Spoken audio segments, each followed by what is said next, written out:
Inyawan ng among Joeling, palitan kiyang magmisa king parokya, at nahapon ito na benging, alas 6 ning bengi. Pero, inyawad na pang pagmisan ko niya naman itang metong kursadang gagampanan da kariking Pandaras, Ciudad San Fernando. At aisipan ko mo, kitnan keing makatipo na balayaning Diyos, makirake kening kursada ning Virhen ning Fatima, at Santo Cristo del Perdon. Nung muna, kapilan niya megumpisa iting kursada. Ing pakibad na ka na ako, among malambat na po, pero sabi nung nanong banwa. Pero makasigurado ko, minunaya ing kursada ning Virgen de los Remedios at ning Santo Cristo del Perdon, king kekatang Archdiocese. Uling manibat anyang meging patulo na ning lalawigan Kapampangan, ing Virgen de los Remedios, at kanitang September 8, 1956, 56 yata niya. Kanita yung maging official ining krusada. Although niyang mumuna, dinwal ning 1952, may gumpisa ka rin king parokya ng San Miguel Arcangel king Masantol, ing Virgen de los Remedios siya mong linakad, dinurot ka rin miyaliwang parokya, ka rin miyaliwang bisitas. Map na mo nga ako, ing pinartner da keng Santo Cristo del Perdon, ing Virgen ning Fatima. O kimetong abando, ing patron ning parokya. May talaka diyang parokya paho. May kawani niya king parokya kami San Matias, anyang 1991. Ing patron ning parokya, Virgen ning Santo Rosario. Pero o ba't kaya kayong krusada nga ako, Virgen ning Fatima ya.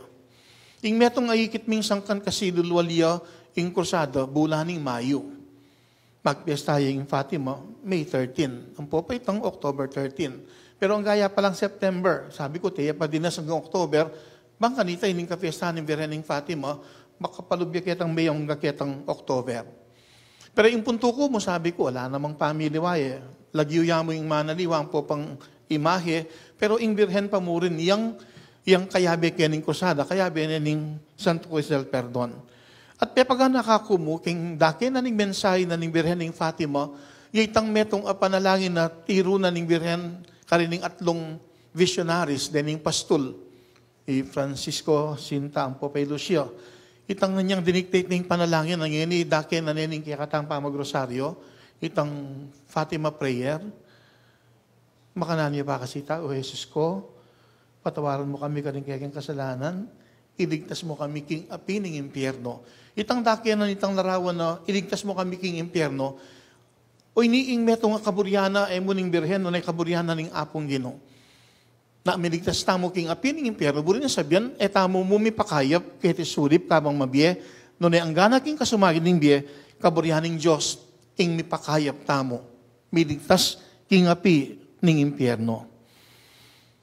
At iniing metong pasanting apaga nakaababyan na kaya katamo, niting pamigunam, lalo na't king ebanghelyo, may pipisabi itang mayap abage, asukat ng daptan ning meto nga tao, kawangis damore ning atlong tungku ning kabanalan, pamaglimos, pamanalangin at pamagayuno.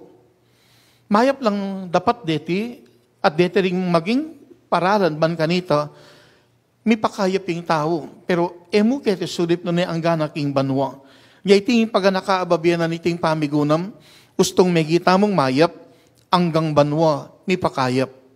Uling Yesus mismo yung sinabi ka rin kayang alagad king ebanghelyo, ingatan yung pagparangalan arap ning balaning nanumang dapat yung mayap, para mayaos lapansin kaya kayo ring tao. Uling nung makanyan nga na, ala kayong paninayan pang ablas king payong at subanwa. Mangin tulid mo, titimbid na ning Gino, itang pamikatagon, ami pagkalub kaya katamo, nung ing dapat tamong mayap, tamo pagparangalan, at intamo pang ablas at tanggapan, kingib pa, karin banwa. Anya rin atlong tungkuning kabanalan, pamaglimos, pamanalangin at pamagayuno,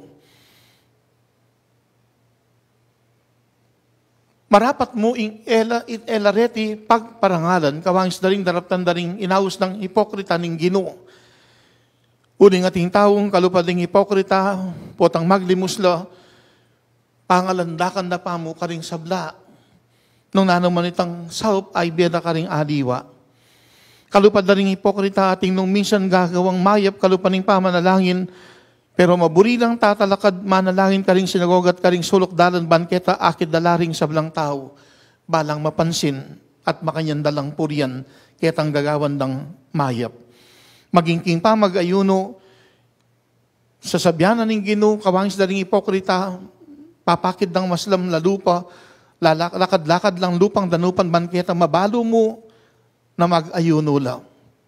Ing panagkat ng Ginoo, tamo kailangang pagparangalan, ing dapat tamong kabanalan. At kitang kontekstong ito, ing panagkat na niting pamigunam, magpakitang gilas, magpakitang tao, na bala mo muwarit in tamong gagawang mayap, pero kitang nasa tamo, mapansin mo karing aliwa at timba ng tao di ba nakatang puryan. Nung makanyan sabihan ng Ginoo, kiti pa mo tinggap taning ablas. Adwa na kaya katamo ng Ginoo, pagparangalan ng dapat tang kabanalan. Ban ganito, kitang dapat tang mayap maging dalan at ang daking banwa, may pakayap tamo. Ya adwa na kaya katamo niting kapag masusyan, magpakitang gilas, banking Diyos, tanggap pang ablas. Kaburyaning Ginoo, may pakayap tamo, mo keti sulip, nunay anggan aking banwa. Nya makanyan tamo sanang apakikwa ng tanggapan itang ablas ang makapanaya karin banwa.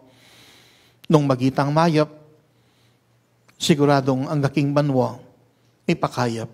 Pero adwa na kaya kataning Ginoo, mingat tamo, tamo sana pagparangalan, ing dapat tang kabanalan. Nga panagkat na iting kapag masusyan. Kaya ang kontekstong pagparangalan ng kaya katang dapat kabanalan, magpakitang gilas, banking Diyos, tanggap pang ablas.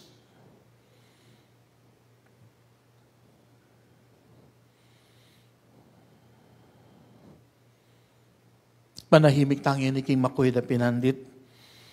Mo ban manyawad pamigatagon kay Diyos, batang tanggap grasya at mabindisyon, batang mipakayap. Doon manyawad tamong pamigatagon, ban kanito, abulalag tamo naman yung kaya katamong kayapan.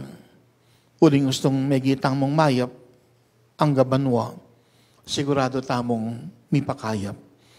Bupin, tamo pagparangalan, yung dapat tang kabanalan. Nga magpakitang gilas, banting Diyos, tanggap pang ablas.